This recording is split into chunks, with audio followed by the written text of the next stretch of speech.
Tech Garage, presented by RockAuto.com, is brought to you by Magic Creeper, the most versatile creeper ever. AP Laser, leading the way. And by RockAuto.com, all the parts your car will ever need. Thanks for riding along with Tech Garage, presented by RockAuto.com. Well, we got the control arm out of our Nissan, John, and it doesn't look too great. It's actually seen better days. This is a piece of the bushing, so you can see it was dry rotted, and it was time for that thing to come out. So we got a brand new assembly for the entire control arm from our friends at RockAuto.com. That's the easy way to do it, Dave. You might as well get started, but meanwhile, I have a whole smorgasbord of suspension components. A veritable buffet of bushings, eh? Well, you got that right. Where do we start? So many cool things when it comes to suspension. Let's start with this one over here called a Mcpherson strut system. This Mcpherson strut system, it's called that basically because of the strut right here. You can see this is a Mcpherson strut. It's connected to the top of the vehicle here to the frame. It goes down and it's bolted to the spindle. I can turn it to the left or right. You see the spindle rotates, and then you have a rotator plate up here at the top of it. Now you can do a jounce test, bounce the vehicle up and down, make sure it's not bouncing like a baby buggy. It's a good way to check it, and we'll look at a couple other ones here in a second. Down here on the bottom is a spindle assembly bolted to the caliper, and then on the back side here you have the actual steering system. This one happens to be a rack and pinion steering system that's going from the left to the right, and then down below it you have a control arm down there. Now, a couple things you want to look for when it comes to checking out your suspension system is things like a leak in strut. You can see this right here. All this goopity goop on here. This is actually coming out of there. That's not good. You can check it for rattles. Make sure you shake it back and forth. Go over hills. Check the bushings. Make sure they're not moving as well. You can always take your wheel at 6 o'clock or 12 o'clock and try to rock it up and down, or you can spin it in the air. We've done this before. You hear this bearing? That grinding sound means that that's bad. It's really hard to turn, and it's herky-jerky when you go to turn it.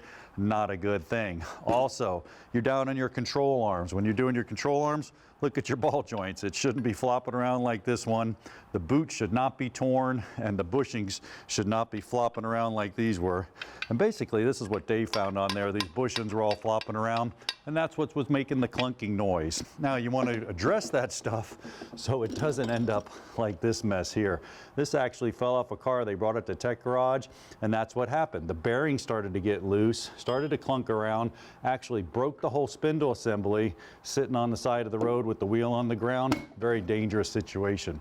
So check out your suspension system. Make sure it's in tip-top shape. Let's shift gears a bit. Let's look a little bit about the actual gearbox steering system. This is called a parallelogram. Now, why is it a parallelogram? Because you can see down here it's in a parallelogram shape.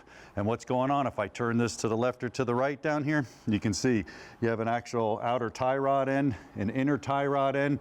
In the blue there, you got a center link. And on this side, you have the actual gearbox. The gearbox down here with the worm and a sector shaft connects to a pitman arm, and then the pitman arm on the other side in gray over there, that's the actual idler arm that supports it on the other side. Now, we can check the ball joints on here as well.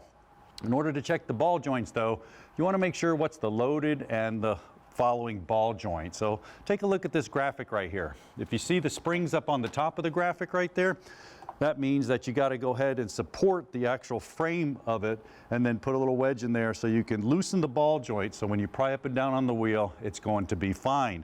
Now, if it's in the middle like the second graphic, now you want to take your jack placement and put it under your lower control arm. And why do you do that? Once again, to loosen up that tightness that's between those two ball joints, so you can put a pry bar on there and pick up and down and check your ball joints and make sure they're in good shape.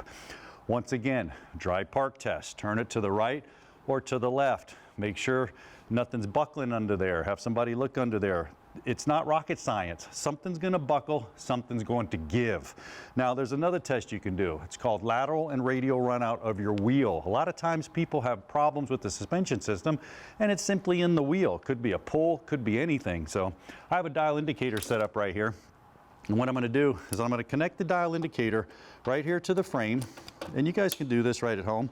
Go ahead and set it up to the wheel right here. And when I get it down on the wheel, what I'm looking for is I'm looking for any crazy run out. We're going to go ahead and spin it around. And when we're spinning it around, we're watching the dial indicator. And we really, whoa, now this has got a big flat spot on it. Watch it again. Here we go, here we go, here we go.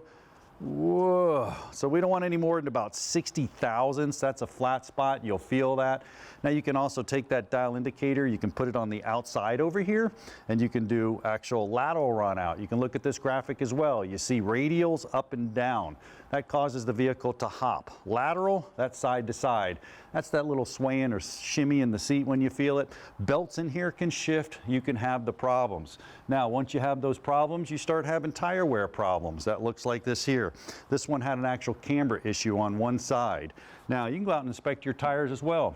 Take a look at this graphic right here. Now this graphic here shows all different tire wear patterns, and you can do feathering on the top left up there. Now feathering's a toe angle. You can do overinflation. You can see it's all in the middle there, all worn out. The two outsides is usually underinflation. One side wear, just like you saw, that's a camber issue. And then cupping or chunking, missing out of the tire, that's usually a suspension issue. Well, like I said, suspension's not rocket science. Just get out and check it out. Make sure it's in tip-top shape so your car's driving safe. Let's check in with Dave and see how far they're coming along. Well, John, it was a lot easier pulling the old one out than it was putting the replacement back in. It was certainly a two-man job here, but we got it done. Took some maneuvering to get the control arm up into position, and we got it close. We had to grab a pry bar with a point on the end to get the holes matched up on the back on the bracket. Once we did that, though, the rest kind of fell into place. We had to get the bolt in place on the pivot point, and then finally we had where the ball joint attaches to the spindle. And we had to tap on the ball joint a little bit to get it into position, and we had to maneuver the spindle to get it into place, but we managed to put it up in there, drive the final bolt in, and we were all ready to go. And that should take care of our rattle. We've got a lot more suspension stuff coming up. In the meantime, coming up next, we've got John Gardner, the professor, with a little bit of Garage Ed. We'll be right back with more Tech Garage, presented by RockAuto.com.